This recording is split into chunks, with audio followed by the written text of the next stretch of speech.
Hello, in today's video we're taking a look at a value desktop build for under $700. Our goal for this computer is to max 1080p games and also show great responsiveness in other applications. Building a PC versus buying one is a big controversy, but for under $700 you can't go wrong here. This video is all about the bang for your buck. Alright, so for the CPU we went with the red team and chose the FX 6350 socket AM3 Plus from AMD. It's $125, older generation, but it still has plenty of power to handle just about anything you can throw at it. It has 6 cores, and it starts at 3.9 gigahertz. This CPU definitely hits a sweet spot, outclassing anything from Intel at this price range. It's certainly a great option if you want the most power for your money. One thing we should probably mention is there is no CPU cooler in this build. We decided to use the stock one, figuring as long as you don't overclock too much, you should be just fine with the stock one for quite some time. Alright, so for the motherboard we have the M5A97 from ASUS. Not the most exciting motherboard, it comes in around $80. The motherboard is full ATX and has plenty of room for expansion, although there are no PCI 3.0 slots on the board, but that isn't really a big deal considering that there isn't really a huge performance loss anyway using a card that uses 3.0 and a slot that's only 2.0 times 16 or less. Other things about this board that I like are dual channel memory, 32 gigabytes of maximum memory, 6 USB 2.0, 2 USB 3.0, and 6 SATA 6 gigabit connections. This board has just about everything you're going to need, and for around $80 you can't really go wrong, so we're going to move right along into storage. So for this machine we decided not only to get a hard drive but also a solid state. We decided it would really help this computer shine.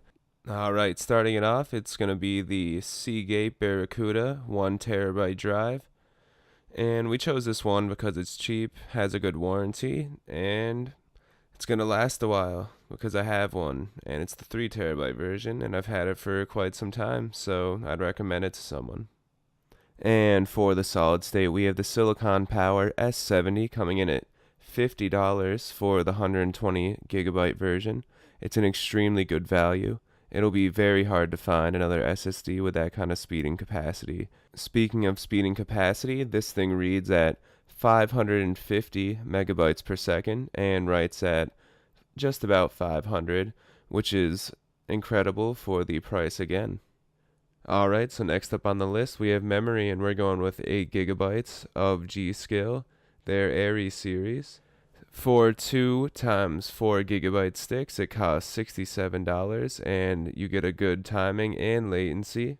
Another thing I always look for in RAM is going to be a lifetime warranty, because any RAM worth buying is going to come with one. It's also nice to have just for those worst case scenarios. Alright, and our next component is going to be the MSI R9 280. This card costs $190, but it will max out any 1080p game and has multi-monitor support, 3 gigabytes of GDDR5, and a 3-year warranty, which is always great. So our build here is nearly complete. We have our last two components, the power supply and the case. And we're going with a RAID Max power supply, 700 watts, all for $60, and with that you get a bronze certification and up to 63% efficiency, which I find to be very nice. Not too much else to say about the power supply. We did leave ourselves a little bit of headroom with the power just in case down the line maybe we thought we'd want to add some more components, but with that being said, I think we can move right along into the case. So for the case, we found the Corsair Carbide Series Spec 01. For $50, I found this to be extremely appealing. It looks great.